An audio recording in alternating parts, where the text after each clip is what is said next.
مسلک سنت پہ ہے سالک چلا جا بے دھڑک، مسلک سنت پہ ہے سالک چلا جا بے دھڑک، جنت الفردوس کو سیدھی گئی ہے یہ سڑک۔ معزز سامعین کرام، محترم سامعین و سامعات، نوجوان دوستو، عزیز ساتھیوں، آج کا یہ عظیم الشان پروگرام جو آپ کے شہر ڈاؤنگیر میں منعقد ہو رہا ہے اور مسجد عمر فاروق کے اندر اس پروگرام کا انعقاد کیا گیا ہے، یقیناً میرے لیے باعث سعادت ہے کہ آپ جیسے حضرات کے سامنے قال اللہ اور قال الرسول کی صدائیں سنانے کے لیے حاضر ہوا ہوں۔ سب سے پہلے میں اللہ رب العالمین سے دعا کرتا ہوں کہ الہ العالمین تو ہمیں حق بات کہنے اور حق بات سنانے کی توفیق عنایت فرما اور اس پر ہمیں عمل کرنے کی توفیق نصیب فرما۔ محترم سامعین کرام، آج کے اس بحث میں میرا موضوع سخن آپ لوگوں کو معلوم ہے کہ سنت کی اہمیت و ضرورت کے موضوع پر ہمیں لب کشائی کرنی ہے، اور سنت ہمارے اور آپ کی زندگی کے لیے بہت ہی اہم ہے۔ سنت کا مطلب ہم سمجھتے ہیں اللہ کے نبی جناب محمد رسول اللہ صلی اللہ علیہ وسلم کے فرمودات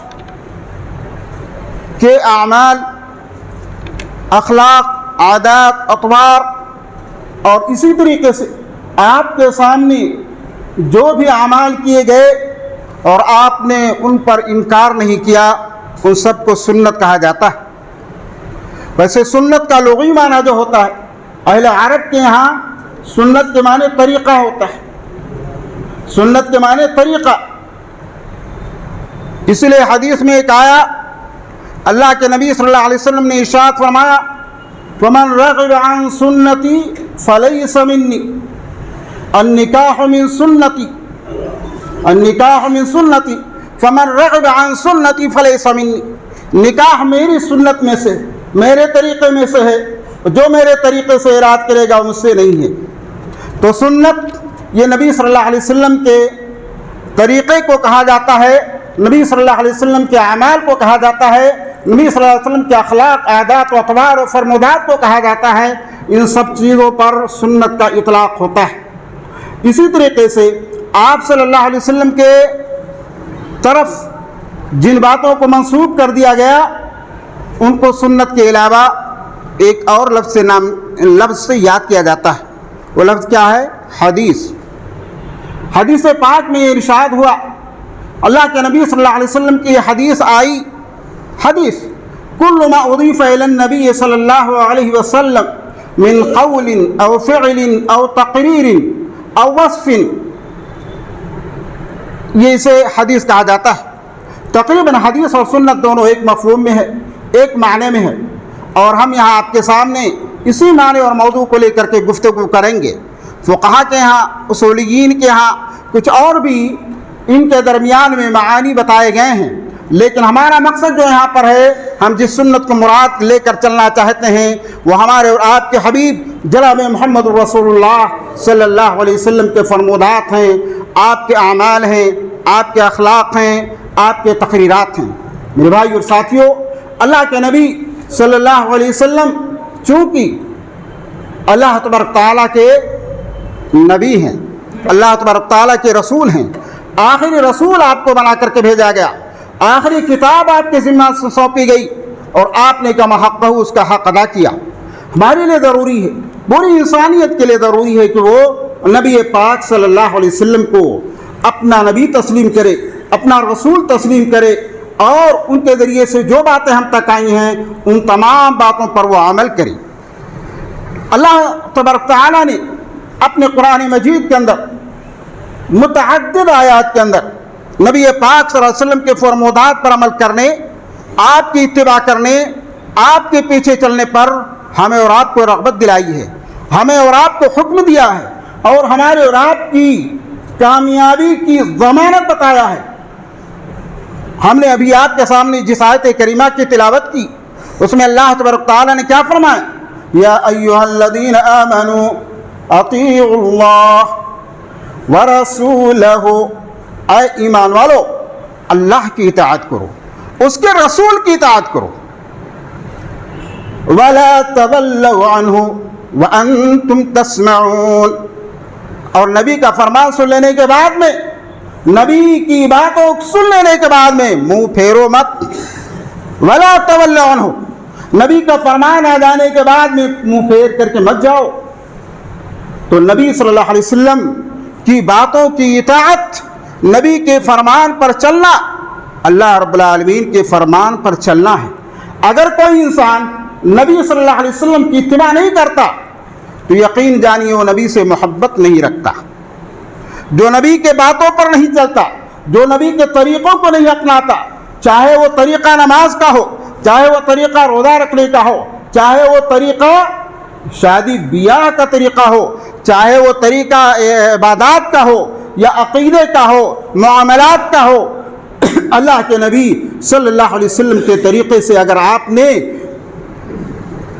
انحراف کیا تو آپ کو کیا کہا جائے گا؟ آپ نبی سے محبت کرنے والے نہیں ہیں۔ نبی کے محبت کا دعویٰ تو کر سکتے ہیں، دعویٰ کرنا تو ہر کوئی دعویٰ کرتا ہے، ہم یہ چیز کرتے ہیں، ہم یہ تیر مار لیتے ہیں، لیکن وہ کتنا صحیح جاتا ہے کتنا صحیح نہیں جاتا یہ تو حالات بتاتے ہیں، یہ تو وقت بتاتا ہے، یہ تو اس کا عمل بتاتا ہے، یہ تو اس کا کردار فیصلہ کرتا ہے۔ اگر مسلمان ہم میں سے کہے کہ ہم نبی سے صلی اللہ علیہ وسلم سے بہت محبت رکھتے ہیں، اپنے جی اور جان سے زیادہ محبت کرتے ہیں، تو پھر اس کے حالات کا جائزہ لیجئے۔ کیا وہ وقت پر نماز پڑھنے آتا ہے کہ نہیں؟ کیا وہ وقت پر نماز پڑھنے آتا ہے کہ نہیں؟ کیا وہ قرآن مجید کی تلاوت کرتا ہے یا نہیں؟ کیا نبی کے فرمودات پر عمل کرتا ہے یا نہیں؟ کیا سنتوں کو فالو کرتا ہے یا نہیں؟ یہ ساری چیزوں پر غور کریں گے پتہ چل جائے گا یہ انسان کتنا دعوے دار ہے اور کتنا یہ حقیقت سے دور ہے۔ ان ساری چیزوں کو کیوں؟ دعویٰ کرنا ایک الگ چیز ہے، عمل کرنا ایک الگ چیز ہے، عمل کرنا ایک الگ چیز ہے۔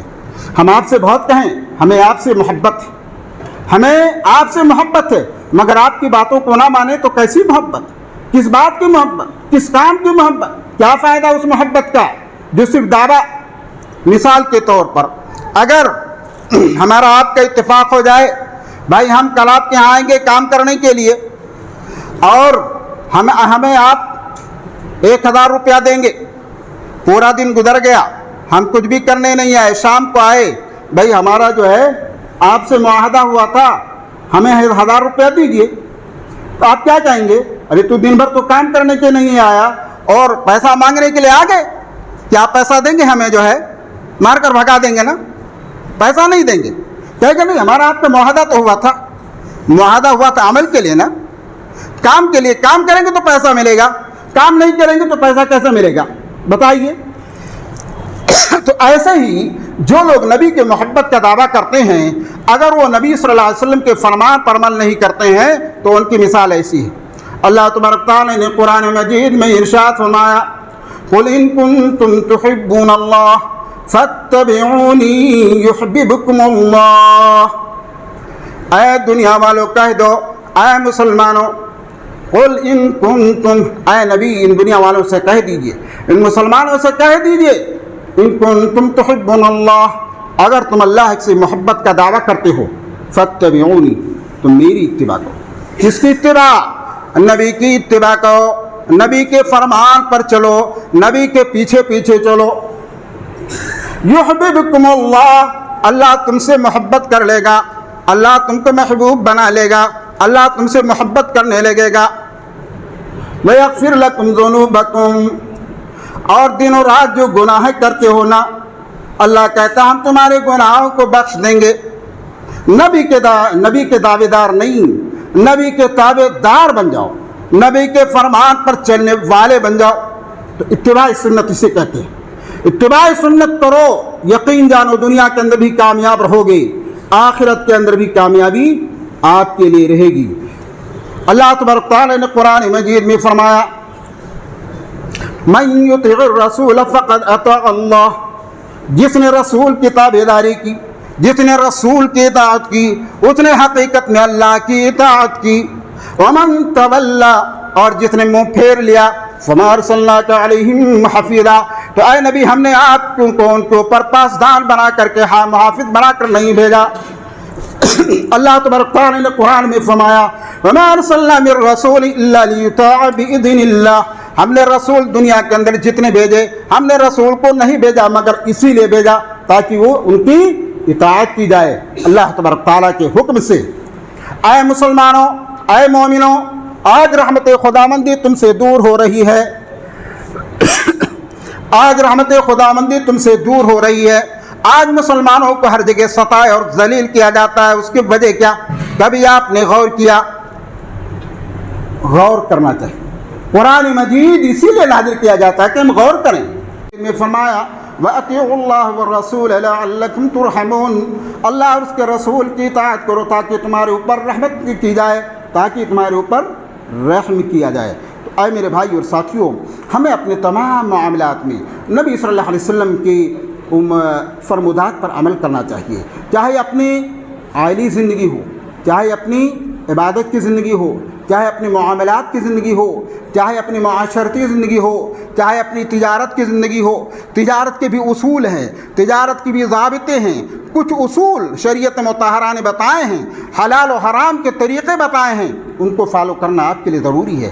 اگر ان کی اوپر آپ عمل نہیں کرتے ہیں تو حقیقت میں آپ کی یہ نماز اور آپ کا یہ صوم و صلاۃ آپ کو اس طریقے سے فائدہ نہیں دے گا جیسا کہ اس کو فائدہ ہونا چاہیے۔ اللہ تبارک تعالیٰ نے قرآن مجید میں ارشاد فرمایا، دیکھیے کتنی اہم باتیں اللہ تبارک تعالیٰ نے فرمائی۔ فلا وربک لا یؤمنون فلا وربک لا یؤمنون حتی یحکموک فیما شجر بینہم ثم لا یجدوا فی انفسہم حرجا مما قضیت وَيُسَلِّمُوا تَسْلِیمًا،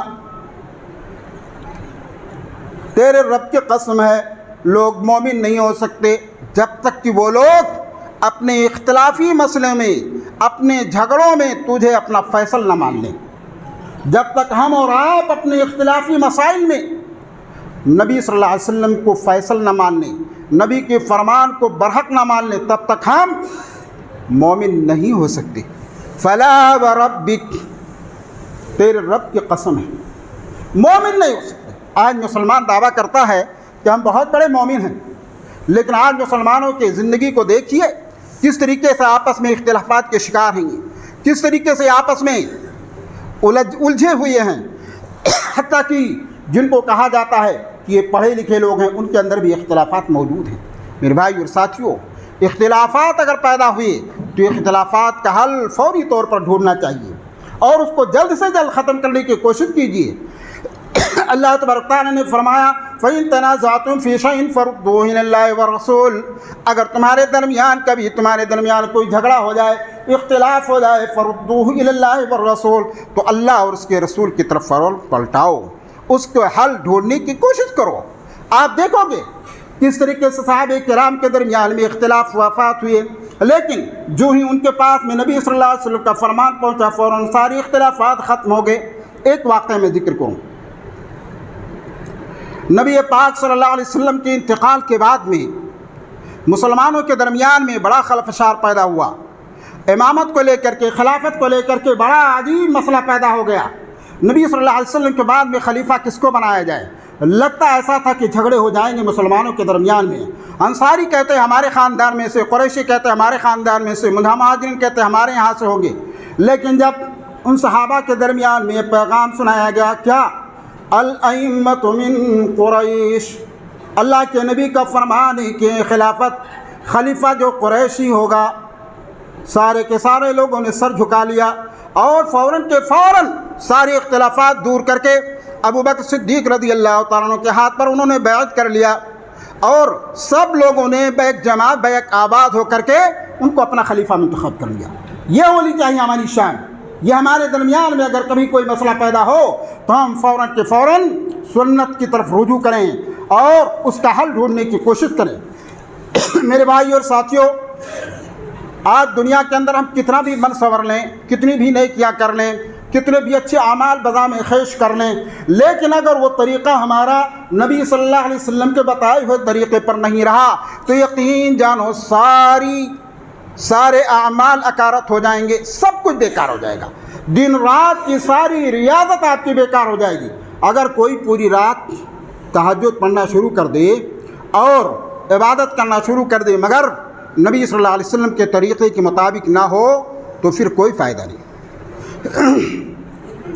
اگر کوئی انسان عصر کی نماز، میں آپ سے پوچھوں، عصر کی نماز 4 رکعت کی نماز پڑھی جاتی ہے، لیکن اگر کوئی انسان 4 رکعت کے بعد 6 کے بجائے 6 رکعت پڑھنا شروع کر دے، کہہ دے یہ زیادہ ہی تو ہے، ثواب کا کام ہے، اچھا کام ہے، اجر کا کام ہے، آپ کا جواب کیا آئے گا؟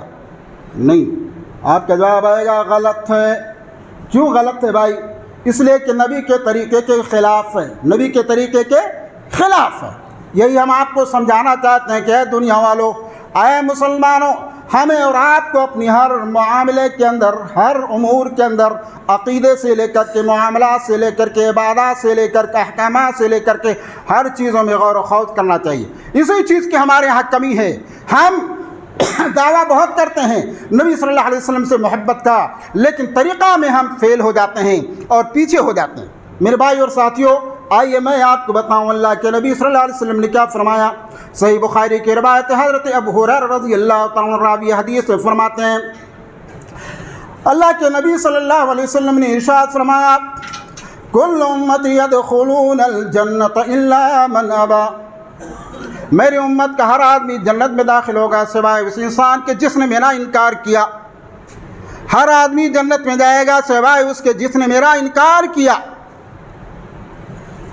صحابہ کرام نے عرض کیا، قالوا یا رسول اللہ ومن ابا، اے اللہ کے رسول کون ہے جس نے آپ کا انکار کیا؟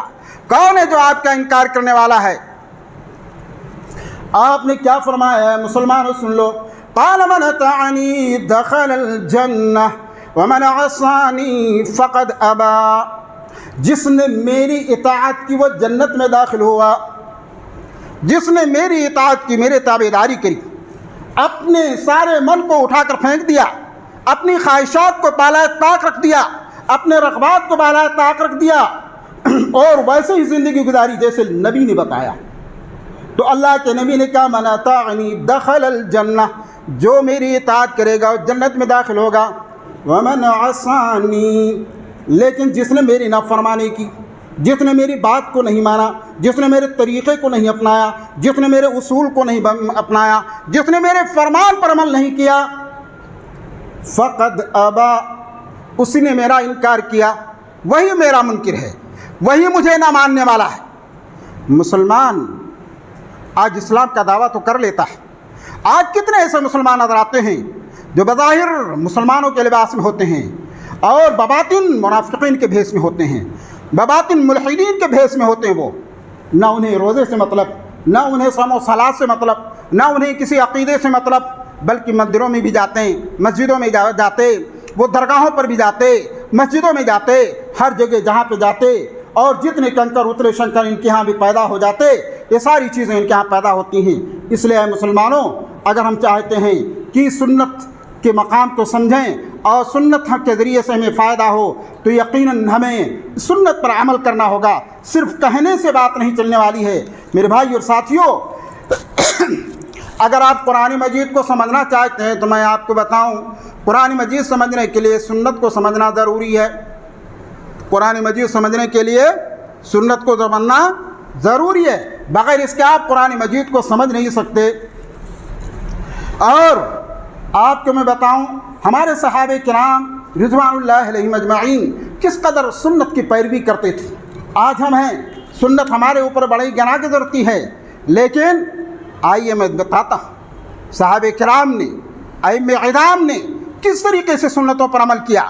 آج ہم کہتے ہیں کہ نہیں کر پاتے ہیں، لیکن میں آپ کو بتاؤں، اللہ کے نبی صلی اللہ علیہ وسلم کے صحابہ، ہم صحابہ کی زندگی پر غور کریں، اللہ تبارک تعالیٰ ان کی مدد کے لیے فرشتوں کو بھیجتا تھا۔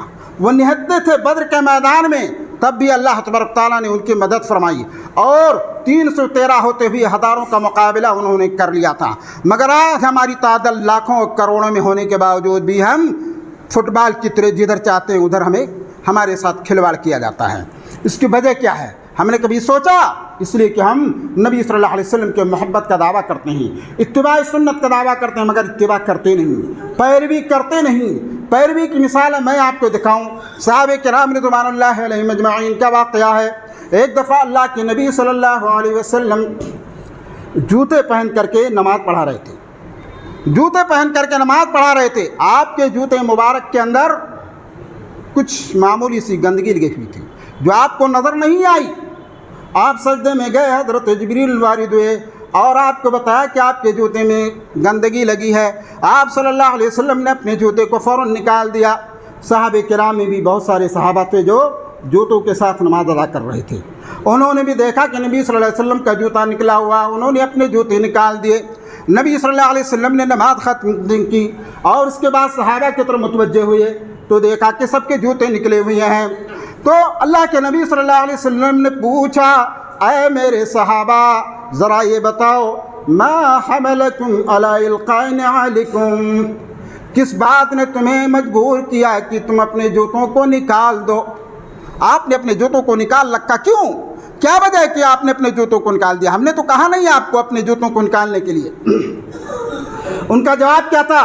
قالوا رأیناک القیت نعلیک فالقینا نعلنا، اے اللہ کے رسول ہم یہ نہیں پوچھتے کہ آپ نے کیوں کیا، یہ کیوں کیا، یہ کیوں کیا، کیوں چوں، یہ سب نہیں پوچھتے، ہم نے آپ کو دیکھا آپ نے ایسا کیا، ہم نے بھی ویسے کر لیا۔ تابعداری کا مطلب یہ ہوتا ہے، اتباع کا مطلب یہ ہوتا ہے، محبت کا مطلب یہ ہوتا ہے نبی کا فرمان آ جائے آمنا وصدقنا، ہم اس کو ماننے کے لیے تیار ہیں۔ کیا آج کے مسلمان ماننے کے لیے تیار ہیں؟ کیا ہم اپنے بچوں کو منوانے کے لیے تیار ہیں؟ کیا اپنے بچوں کے اندر ایسی روح بیدار کر رہے ہیں، ایسی روح پیدا کر رہے ہیں؟ میرے بھائی اور ساتھی، میں آپ کو بتاؤں، گھر کا گارجین جو ہوتا ہے وہ بچوں کے درمیان ایمانی روح پھونکنے کا ذمہ دار ہوتا ہے۔ ایک واقعہ میں بتاؤں، حضرت عبداللہ ابن عمر رضی اللہ تعالیٰ عنہ کا واقعہ ہے۔ انہوں نے ذکر کیا اللہ کے نبی صلی اللہ علیہ وسلم کی حدیث کو کہ عورتوں کو مسجدوں میں جانے سے مت روکا جائے، تو ان کے لڑکے حضرت بلال نے ذکر کیا کہ نہیں، ہم تو ضرور روکیں گے، ہم ضرور روکیں گے، عورتوں کو مسجد میں نہیں جانے دیں گے۔ حضرت عبداللہ ابن عمر رضی اللہ تعالیٰ عنہ کس قدر ناراض ہوئے، کہاں میں تمہیں حدیث رسول بتاتا ہوں اور تم کہتے ہو نہیں جاؤ، میں تم سے بات ہی نہیں کروں گا، تم سے میں بات ہی نہیں کروں گا جو ہے۔ پھر لکھا لوگوں نے جو ہے کتابوں میں اپنے کہ اس کے بعد میں انہوں نے بات نہیں کی۔ یہ تھی تعظیم، یہ تھا احترام نبی صلی اللہ علیہ وسلم کے فرمان کا۔ آج ہمارے یہاں کیا ہے؟ ہمارے پاس بچوں کے پاس بے شمار اوقات ہوتے ہیں دوسری چیزوں میں، لہو و لعب کے لیے، کھیل کود کے لیے، واٹس ایپ چلانے کے لیے، فیس بک چلانے کے لیے۔ اگر ان سے کہا جائے ذرا بچہ 10 منٹ مسجد میں بیٹھ کر کے آیا کرو، صبح شام کے اذکار پڑھ کر کے آیا کرو، اور مولانا کی مجلس میں چلے جایا کرو، کچھ تعلیم حاصل کر کے آیا کرو، یا یہاں پر پروگرام چل رہا ہے اس پروگرام کو اٹینڈ کر کے آنا۔ بچہ کیا کہتا؟ نہیں ہمارے پاس ٹائم نہیں ہے۔ کہاں جا رہے؟ کیا تمہاری حقیقت ہے؟ یہ ہمارے شب و روز کے اعمال ہیں میرے بھائی اور ساتھیوں، یہ ہمارے کیفیات ہیں، یہ ہمارے حالات ہیں جس کی وجہ سے ہم اس طریقے سے اللہ تبارک تعالیٰ کی رحمتوں سے دوچار ہیں۔ میرے بھائی اور ساتھیوں، بہت سارے واقعات ہیں اس سلسلے کے اندر، اور آپ واقعات صحابہ کو پڑھیے، آپ کے ایمان کے اندر تازگی پیدا ہو۔ ایک مرتبہ کا واقعہ ہے، دیکھیے بہقی کی روایت میں ہے کہ حضرت عمر رضی اللہ تعالیٰ عنہ کے دور خلافت میں ایک مرتبہ امیر المومنین حضرت عمر رضی اللہ تعالیٰ عنہ کا ایک گلی سے گزر ہوا جس میں حضرت عباس رضی اللہ تعالیٰ عنہ کا گھر تھا۔ حضرت عباس رضی اللہ تعالیٰ عنہ کا میزاب پر نالا، پانی ٹپکنے کے نالے سے جو ہے کچھ گندے پانی ٹپکے اور حضرت عمر رضی اللہ تعالیٰ عنہ کے کپڑے پر گرے۔ تفصیلی واقعہ طویل ہے تھوڑا سا، لیکن میں اختصار کروں گا۔ امیر المومنین نے حکم دیا کہ اس میزاب کو، پرنالے کو نکال دیا جائے۔ پرنالے کو نکال دیا گیا حضرت عباس رضی اللہ تعالیٰ عنہ کو جب پتہ چلا تو بھاگتے بھی آئے اور امیر المومنین سے کہا کہ آپ کو معلوم ہے یہ پرنالہ جو آپ نے نکالا ہے، یہ پرنالہ کس کا رکھا ہوا ہے؟ یہ پرنالہ اس جگہ پر اللہ کے نبی صلی اللہ علیہ وسلم نے لگایا تھا۔ حضرت عمر رضی اللہ عنہ کا اتنا سننا تھا کہ رونے لگے آپ، اور اس کے بعد میں کہا کہ آپ چلیے، اور پھر اپنے کندھے پر کھڑا کر کے حضرت عباس سے کہا پرنالے کو صحیح کیجیے۔ تو یہ نبی صلی اللہ علیہ وسلم کا عمل آ جانے پر، نبی صلی اللہ علیہ وسلم کا فرمان آ جانے پر کس قدر احترام کرتے تھے۔ نبی صلی اللہ علیہ وسلم کے عمل کا احترام میرے بھائی اور ساتھیوں ہمیں صحابہ کرام سے سننا چاہیے، سیکھنا چاہیے، ان کی زندگی کو پڑھنا چاہیے۔ آج ہمارے زمانے میں کتنے ایسے مذہبی فرقے بن گئے ہیں، کوئی حنفی کہلاتا، کوئی شافعی کہلاتا، کوئی مالکی کہلاتا، اور کوئی حنبلی اپنے آپ کو کہتا ہے، لیکن کبھی انہوں نے غور کیا اپنے اماموں کے اقوال پر، اپنے اماموں کے اعمال پر؟ انہوں نے کیا کہا اور انہوں نے کیا فرمایا اپنے ماننے والوں کے لیے؟ حضرت ابو حنیفہ رحمۃ اللہ علیہ کے بارے میں آتا ہے کہ ان سے ایک مرتبہ پوچھا گیا کہ اگر آپ کوئی بات کہتے ہیں اور آپ کی بات کتاب اللہ سے ٹکرا جائے تو آپ کا کیا حکم ہے؟ تو آپ نے فرمایا اترکوا بکتاب اللہ، میری باتوں کو کتاب اللہ کے سامنے اگر آ جائے، کتاب اللہ سے ٹکرا جائے، بالکل چھوڑ دو۔ پھر آپ سے کہا گیا اگر آپ کی بات نبی صلی اللہ علیہ وسلم کے فرمان سے ٹکرا جائے تو کہا میری بات کو نبی صلی اللہ علیہ وسلم کے فرمان کے سامنے چھوڑ دو۔ پھر آپ سے کہا گیا کہ اگر صحابہ کی بات سے آپ کی بات ٹکراتی ہے تو کیا کیا جائے؟ تو آپ نے کہا کہ صحابہ کے سامنے بھی میری بات کو چھوڑ دو۔ اس طریقے سے ائمہ کرام کا فرمان تھا۔ امام مالک رحمۃ اللہ علیہ کے بارے میں آتا ہے کہ آپ نے فرمایا انما انا بشر اختی و اصیب فانظروا فی رائی، اے لوگوں میں انسان ہوں، مجھ سے غلطیاں ہوتی ہیں، مجھ سے صحیح باتیں بھی سرزد ہوتی ہیں، میری رائے کو دیکھو، میری باتوں میں غور کرو۔ فکل ما وافق الکتاب والسنہ فخذوہ، جو بھی کتاب و سنت کے موافق ہو اس کو لے لو، وکل ما لم یوافق فترکوہ، اور جو میری بات کتاب و سنت کے موافق نہ اسے چھوڑ دو۔ اسی طریقے سے امام شافعی رحمۃ اللہ علیہ کا فرمان ہے اذا وجدتم فی کتابی خلاف سنت رسول اللہ، جب تمہیں میری کتاب کے اندر کوئی بات سنت رسول کے خلاف مل جائے، فقول بسنت الرسول اللہ، فقول بسنت الرسول، تو نبی صلی اللہ علیہ وسلم کے سنت کی بات کہو، ودعوا ما قلت، اور میں نے جو باتیں کہ اس کو چھوڑ دو۔ میرے بھائی اور ساتھیوں، امام احمد رحمۃ اللہ علیہ کا فرمان آتا ہے، آپ نے فرمایا لا تقلدونی ولا تقلدوا مالک ولا الشافعی ولا الاوزاعی ولا الثوری وخذ من حیث اخذوا، اے لوگو تم نہ میری تقلید کرو، نہ امام مالک کی تقلید کرو، نہ امام شافعی کی تقلید کرو، نہ امام اوزاعی کی تقلید کرو، نہ امام ثوری کی تقلید کرو، بلکہ باتوں کو وہیں سے لو جہاں سے انہوں نے لیا ہے، یعنی کتاب و سنت کو فالو کرو، قرآن کو پڑھو، حدیث کو سمجھنے کی کوشش کرو، اور انہی چیزوں کو لو، انہی باتوں کو لو جو قرآن و حدیث کے مطابق۔ میرے بھائی اور ساتھیوں، اس طریقے سے بہت ساری باتیں ہیں جو اس موضوع پر کہی جا سکتی ہیں، لیکن آج ہمیں غور کرنا ہوگا کہ آج کتنے ایسے ہم مسلمانوں کے اندر ہیں جو کہ کیا کہتے ہیں، نہیں ہمارے لیے حدیث کافی نہیں ہے، ہمارے لیے جو قرآن موجود ہے وہ قرآن کافی ہے، ہمارے لیے جو قرآن میں اللہ تعالی نے کہہ دیا بس وہی ہمارے لیے کافی ہے۔ یہ بھی ایک نظریہ پیدا ہو گیا، یہ بھی ایک فرقہ پیدا ہو گیا، بلکہ یہ بھی ایک فتنہ پیدا ہو گیا۔ ابھی تک ہم نے آپ کے سامنے جو باتیں رکھی، قرآن اور احادیث کی روشنی میں کتنی آیات اس موضوع پر موجود ہیں کہ نبی کی اطاعت کرو، نبی کی تابعداری کرو، نبی کے فرمان پر عمل کرو۔ وما ينطق عن الهوى ان هو الا وحی یوحی، نبی جو فرما دیتے ہیں وہ ان کی نہیں ہوتی ہے بلکہ وہ اللہ کی جانب سے وحی ہوا کرتی ہے۔ نبی جو فرماتے ہیں وہ وہی ہوا کرتی ہے، اپنی طرف سے کچھ نہیں کہتے۔ لیکن ایک نظریہ ایسا بھی پیدا ہوگا، نہیں ہمارے لیے صرف کتاب اللہ کافی ہے۔ میں آپ کو بتاؤں، یہ جو کہنے والے ہیں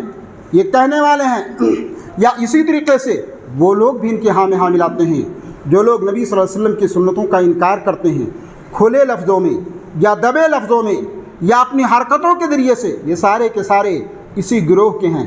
اور یہ گروہ وہ گروہ ہے جو فتنہ کھڑا کیا ہے، جس نے سنت رسول کا منکر ہوا، اتباع رسول کا منکر ہوا، اس نے نہیں چاہا کہ ہم نبی کی اتباع کریں، اس نے نہیں چاہا کہ ہم نبی کے طریقے پر چلیں۔ سب سے پہلے اسلام کے جو اعداء تھے، دشمن تھے، انہوں نے صحابہ کرام کے اوپر اعتراض کرنا شروع کیا، اور اس کے بعد میں مستشرقین کا دور آیا۔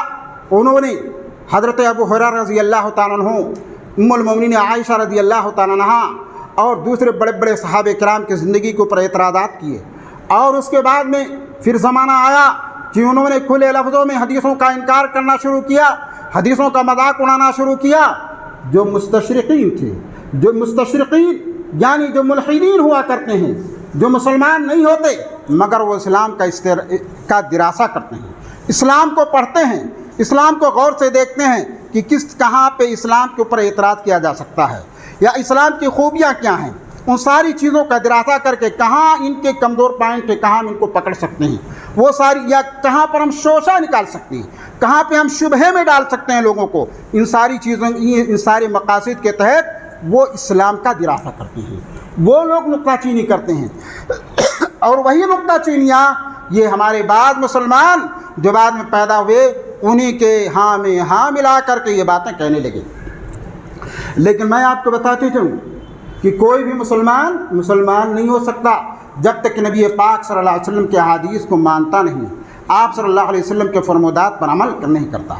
انہی میں سے بعض ایسے لوگ بھی ہوتے ہیں جو کہتے ہیں کہ نہیں، ہم نبی صلی اللہ علیہ وسلم کے انہی فرمان کو مانیں گے جو فرمان ہمارے عقل کے مطابق ہوگا، ہمارے عقل کے معیار پہ آئے گا، اس کو ہم صحیح مانیں گے اور باقی کو صحیح نہیں مانیں گے۔ ہاں، تو یہ سارے نظریات پیدا ہوئے، مگر میرے بھائیوں اور ساتھیوں، آپ ان سے پوچھئے جا کر کے، اللہ کے نبی صلی اللہ علیہ وسلم کے اوپر جب قرآن مجید نازل ہوا اور آپ نے فرمایا اللہ کا قرآن ہے، آپ نے تو مان لیا، اور جب اللہ کے نبی نے فرمایا الا انی اوتیت الکتاب ومثلہ معہ، اے لوگوں مجھے کتاب بھی دی گئی ہے اور اسی کے ساتھ میں اس کی مثل بھی دی گئی ہے، یعنی حدیث بھی ہمیں دیا گیا ہے، اور اللہ نے فرمایا وما آتاکم الرسول فخذوہ وما نہاکم عنہ فانتہوا، رسول تمہیں جو دے دے اسے لے لو اور جن چیزوں سے روک دے اس سے رک جاؤ۔ تو ان سے آپ پوچھئے کہ آخرکار ان کو آپ کیا کریں گے، آپ کیا کہتے ہیں اس کے بارے میں؟ اور رب کعبہ کی قسم، قرآن مجید ادھورا رہ جائے گا اگر قرآن مجید کی تفسیر سنت سے نہ کی جائے، اگر قرآن مجید کی تفسیر سنت سے نہ کی جائے تو قرآن مجید ادھورا رہ جائے گا۔ آپ ذرا سوچئے، اللہ تعالی نے کہا اقیموا الصلاۃ، نماز قائم کرو، نماز کے اندر فجر میں کتنی رکعت ہونی چاہیے، فجر میں کون سی صورت پڑھنی چاہیے، ظہر میں کتنی رکعت ہونی چاہیے، عصر میں کتنی رکعت ہونی چاہیے، مغرب میں کتنی رکعت، عشاء میں کتنی رکعت، کہیں قرآن میں بتایا گیا اس کی تفصیل؟ کہیں نہیں ملے گا آپ کو۔ اگر آپ سنت کو نہیں مانیں گے، اگر آپ خبر واحد کو حجت نہیں مانیں گے، اگر آپ حدیث کو حجت نہیں مانیں گے تو آپ کہاں جائیں گے؟ آپ کس اسلام پر عمل کریں گے؟ کیسے قرآنی تعلیمات پر عمل کریں گے آپ؟ اللہ تبارک تعالیٰ نے حکم دیا وآتوا الزکاۃ، زکوٰۃ ادا کرو۔ زکوٰۃ کیسے دو گے؟ آپ کو 5% دینا ہے، 10% دینا ہے، حولان حال گزرنا ہے، یا کیا گزرنا ہے؟ تو میرے بھائی اور ساتھیوں، یہ ساری چیزیں تعلیمات موجود ہیں، اس لیے ہمارے لیے ضرورت ہے کہ ہم اللہ تبارک تعالیٰ کے فرمان کو سمجھیں اور نبی پاک صلی اللہ علیہ وسلم کی من و عن بغیر کسی کم و بیش کیے ہوئے نبی صلی اللہ علیہ وسلم کے فرمان پر عمل کریں۔ ہمارے صحابہ کرام نے، ہمارے اسلاف نے نبی صلی اللہ علیہ وسلم کے فرمان سے محبت کیا، نبی صلی اللہ علیہ وسلم کے عمل سے محبت کیا، اور اللہ تبارک تعالیٰ اللہ تبارک تعالیٰ کے ان کے ساتھ مدد اور تائید شامل حال رہے۔ وہ کم تعداد میں تھے مگر اس کے باوجود افریقہ کی وادیوں میں انہوں نے آوازیں بلند کی، انہوں نے مصر اور روم و یونان کی سرحدوں کو پار کر گئے تھے۔ صحابہ کے دور میں کہاں تک صحابہ نہیں پہنچے، نہتے ہونے کے باوجود، ہتھیار سے لیس نہ ہونے کے باوجود، اللہ تبارک تعالیٰ کی مدد شامل حال رہی ان کے ساتھ، اس لیے وہ ہر جگہ کامیاب رہے۔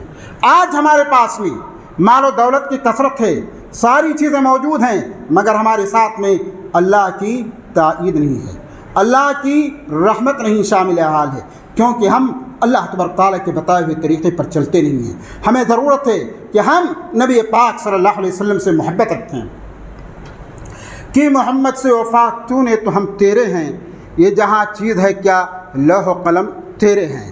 اگر آج مسلمان بھی عزم و مصمم کر لیں ہمیں نبی پاک صلی اللہ علیہ وسلم کے طریقے پر فالو کرنا ہے، نبی صلی اللہ علیہ وسلم کے طریقے پر چلنا ہے، اسی کے مطابق ہمیں عبادتیں کرنی ہیں، اسی کے مطابق ہمیں رسم و رواج نبھانا ہے، اسی کے مطابق ہمیں شادی بیاہ کرنی ہے، اسی کے مطابق ہم اپنے بچوں کی تربیت کریں گے، یقین جانی اللہ تبارک تعالیٰ کی رحمت کا نزول پھر سے دوبارہ ہونا شروع ہو جائے گا اور مسلمانوں کی زندگی دنیا کے اندر کامیاب ہوگی۔ اس لیے مسلمانوں، اگر آپ دنیا کے اندر سرخروئی چاہتے ہو، آخرت میں کامیابی چاہتے ہو، تو اللہ تبارک تعالیٰ کے اس پیغام کی طرف آؤ، وما آتاکم الرسول فخذوه وما نهاکم عنہ فانتہوا، اور عملی زندگی میں اس چیز کو ثابت کرو کہ ہم حقیقت میں اللہ تبارک تعالیٰ کے نبی صلی اللہ علیہ وسلم سے سچی محبت رکھنے والے ہیں اور نبی صلی اللہ علیہ وسلم کے طریقے پر چلنے والے ہیں۔ اللہ رب العالمین سے دعا ہے کہ الہ العالمین ہمیں اور آپ کو اچھی طریقے سے نبی پاک صلی اللہ علیہ وسلم کی تعلیمات پر عمل کرنے والا بنا دے۔